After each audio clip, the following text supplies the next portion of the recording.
मेष राशि वालों, अब तक जो राहु मई 2025 से ही गोचर कर चुके थे आपके 11वें भाव में, लाभ भाव में। जो सबने कहा था कि अब जब राहु आपके 11वें भाव में आ चुके हैं तो आपको फाइनेंशियली बहुत अच्छा रिजल्ट देंगे, बहुत अच्छा सब कुछ होगा। पर आपने अभी तक फ़ील नहीं किया। यस और नो? है ना? नहीं किया। तो क्यों नहीं किया? क्योंकि अब तक ये चल रहे थे 24 से 30 डिग्री के मध्य। अब ज्योतिष का जिनको भी थोड़ा गूढ़ ज्ञान है उनको पता होगा कि 24 से 30 डिग्री के मध्य जब तक कोई ग्रह चलता है तो वो बिल्कुल मृतप्राय ग्रहों के अकॉर्डिंग रहता है, मतलब उसका कोई खास फायदा होता नहीं है। पर अब 2 सितंबर 2025 से लेकर 16 महीनों तक, मतलब दिसंबर 2026 तक, अब जो राहु हैं वो धीरे धीरे अपनी इन्हीं डिग्रीज को कम करते हुए आपको दिखाई देंगे। अब जबकि ये डिग्री आपकी धीरे-धीरे करते हुए कम होगी, तो उतना ही ज़्यादा अच्छा असर आपको यहाँ पर इस मामले में देखने को मिलेगा। अब एक-एक चीज़ की बातें करते हैं, तो यहाँ पर राहु जो है ना, 11वें भाव में ही क्यों असर देते हैं? क्योंकि पहली बात यहाँ पर मेष राशि, इनके 11वें भाव और दूसरे कुंभ राशि के अंदर विराजमान है। अब यहाँ पर न चाहकर भी राहु आपको अच्छा ही असर देगा, चाहे लग्न भाव में कहीं भी बैठा हो, 3 स्थानों को छोड़कर। वो स्थान भी मैं बताऊँगा और 2 राशियाँ हैं, वो भी मैं बताऊँगा। क्योंकि यहाँ पर असर क्या है ना कि शनिदेव भी वक्री हैं, तो शनिदेव भी 11वें भाव का ही असर दे रहे हैं। तो एक-एक करके हम लोग शुरू करते हैं। अब सबसे पहली बड़ी भविष्यवाणियों के साथ हम शुरू करते हैं और उसके बाद में सावधानियाँ भी बताई जाएँगी आपको। यहाँ पर फाइनेंशियली आपको ना थोड़ी-सी अब ग्रिड जागना शुरू होगा। मतलब अब आप चाहोगे कि ये छोटा-छोटा नहीं, है ना? अच्छा बड़ा खेल खेलें। मतलब बड़ा अमाउंट हमारे पास आए, करोड़ों में, लाखों में हम लोग कमाएँ, अच्छी खासी ग्रोथ हमारी भी हो, है ना? अच्छी ज़िंदगी हम भी जिएँ। अब आपको ना अंदर से इच्छा होगी कि आप भी 200-400 करोड़ की मतलब डील्स करो, आप भी खुद का मकान लो, आप भी अच्छी गाड़ी लो। ये चीज़ें आपके अंदर अपने आप आनी शुरू होंगी।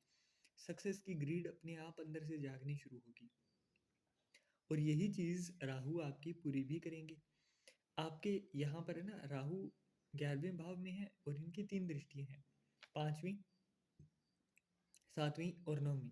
5वीं दृष्टि तीसरे घर पर, 7वीं दृष्टि 5वें घर के ऊपर और 9वीं दृष्टि 7वें घर के ऊपर है। तो यहाँ पर ना आपके बिग ब्रो, बिग मतलब सिस्टर जो है, बड़ी बहन, बड़े भाई, है ना? तो उनका आपको अच्छा फ़ायदा, अच्छा सपोर्ट देखने को मिलेगा। हेल्थ वाइज़ अगर देखें तो वो भी अच्छा है, हेल्थ भी आपकी अच्छी रहेगी। एनर्जी जो है वो आपको एक नेक्स्ट लेवल यहाँ पर एनर्जी का फ़ील होगा। पर एक चीज़ से आपको बचना है, 11वें भाव के अंदर हैं परंतु राहु का शरीर नहीं है, तो बहुत ज़्यादा लॉन्ग टर्म की प्लानिंग नहीं करनी है अपनी।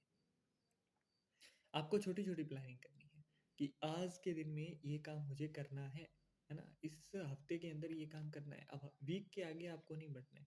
ये नहीं सोचना है कि इस महीने में ये कर दूँगा, नहीं। अगर आपको 200 करोड़ चाहिए तो आपको 50-50 लाख, 50-50 करोड़ के अकॉर्डिंग उसको वीक्स के अंदर कट कर देना है। उसके बाद में हफ्तों के अकॉर्डिंग ही उसको प्लान करके आगे बढ़ाना है। अब यहाँ पर 5th हाउस के अंदर जैसे मैंने कहा कि यहाँ पर एस्पेक्ट है, तो यहाँ पर 5th हाउस के अंदर एस्पेक्ट होने के साथ-साथ यहाँ पर जो 5th एस्पेक्ट है ना इनकी, वो 3rd हाउस के ऊपर है। तो यहाँ पर बिज़नेस से रिलेटेड आपकी कोई ट्रैवल यात्रा होती हुई दिखाई देगी आपको। एजुकेशन, मतलब जो लोग पढ़ाई से जुड़ा हुआ काम करते हैं, तो उनका यहाँ पर पढ़ाई से जुड़ा हुआ काम अच्छा होता हुआ दिखाई देगा, है ना? पढ़ाई से आपको फ़ायदा होता हुआ दिखाई देगा। आप अगर गवर्नमेंट जॉब की प्रिपरेशन कर रहे थे तो आपको फ़ायदा है। अगर आप एमएनसी के लिए ट्राई कर रहे थे, मतलब मल्टीनेशनल कंपनी के लिए ट्राई कर रहे थे कि जॉब मिल जाए, थोड़ा करियर संवर जाए, तो वो भी आपके लिए फ़ायदेमंद होगा यहाँ पर। यहाँ पर जो लोग जुआ, सट्टा, लॉटरी इत्यादि का चाहते हैं कि उनको फ़ायदा हो, तो यहाँ पर 5th हाउस के ऊपर एस्पेक्ट है और सडन गेन का हाउस है 5th हाउस।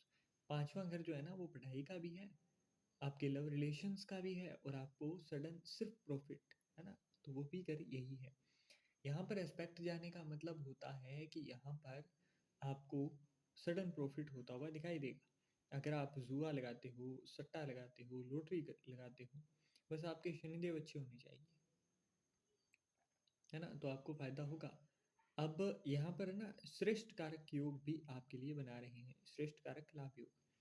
अब यहाँ पर क्या है ना, आपको लाभ होगा हर चीज़ में जहाँ पर आप सिर्फ़ दिमाग का यूज़ करते हो। बहुत ज़्यादा हार्ड वर्क करने पर जाओगे तो हो सकता है चीज़ें डिले हो जाएँ।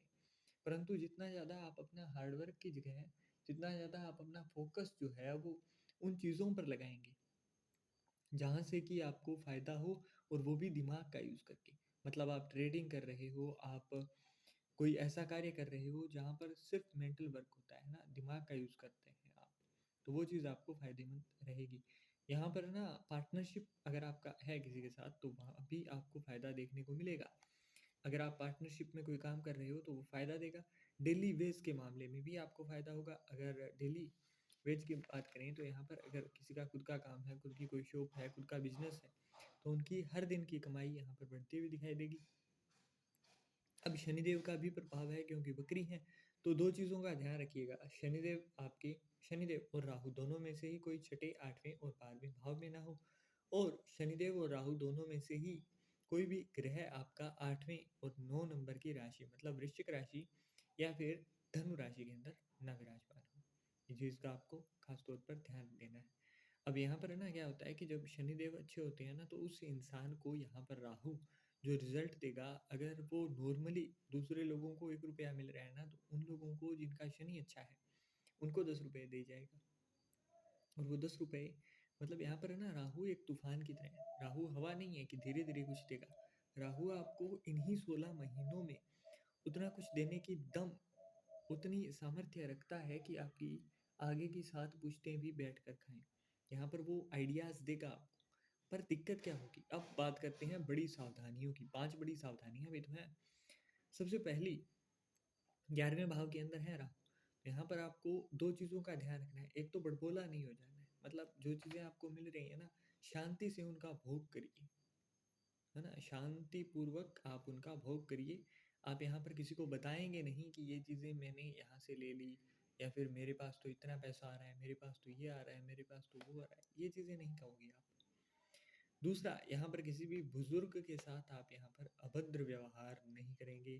किसी भी मज़दूरी करने वाले के साथ, लेबर वर्क करने वाले के साथ आप अभद्र व्यवहार नहीं करेंगे। किसी विधवा महिला के साथ आप अभद्र व्यवहार नहीं करेंगे, है ना? थोड़ा-सा आचरण अपना अच्छा बना कर रखिएगा। अपने बड़े भाई-बहनों के साथ अगर आपका कोई भी तरीके से लड़ाई-झगड़ा होता है, तो उसको भी थोड़ा अवॉइड करने की कोशिश कीजिएगा, बहस ना होने दीजिएगा।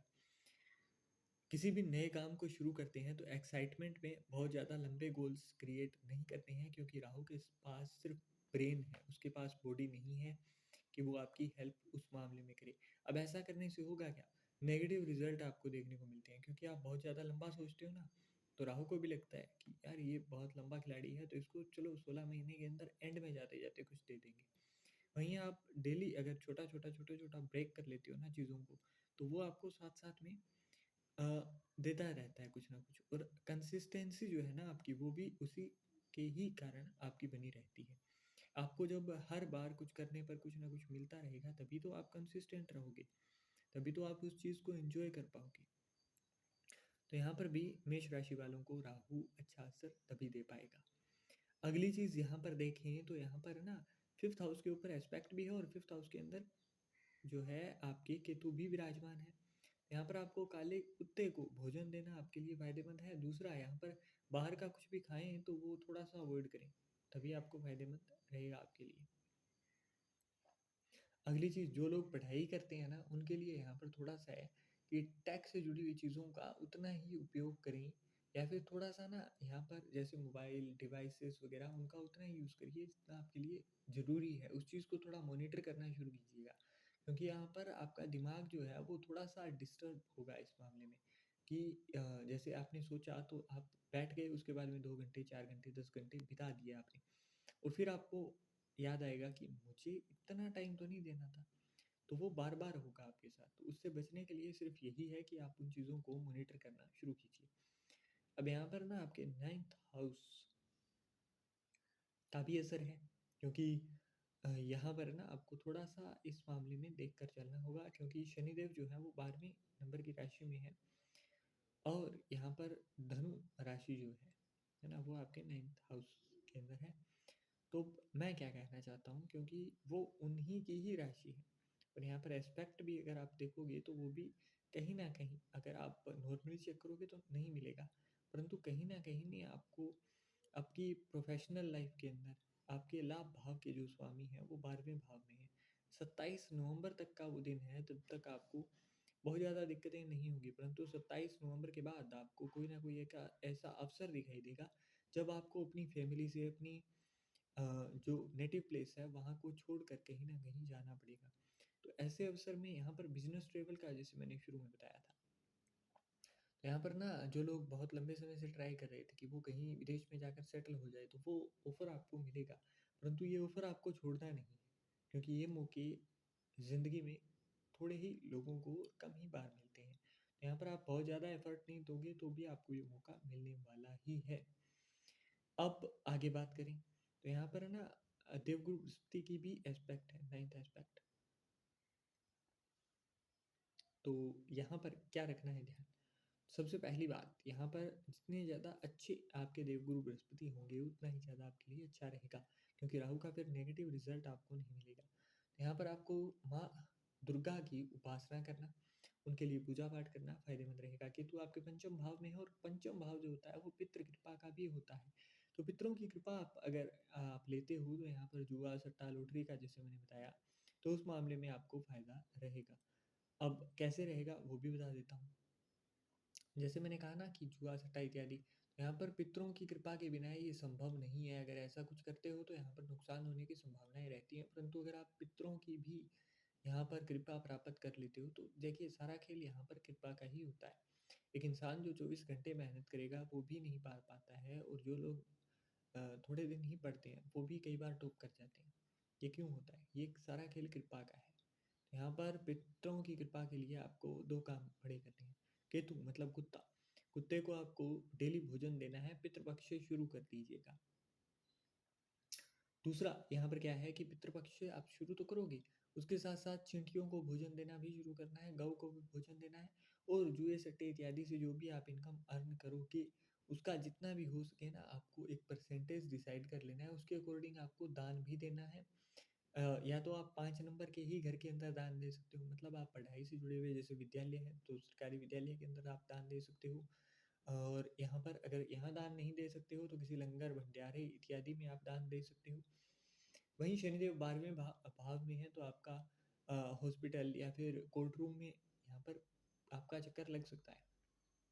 तो उसके लिए ना आपको कोर्ट या फिर हॉस्पिटल के बाहर जो चाय की टपरी वगैरह होती है वहाँ पर चाय लेकर आप वहाँ पर अंदर बैठकर, और जिसकी भी अगर आपसे हो सके तो किसी की दवा लेने में सहायता कर दीजिएगा आप।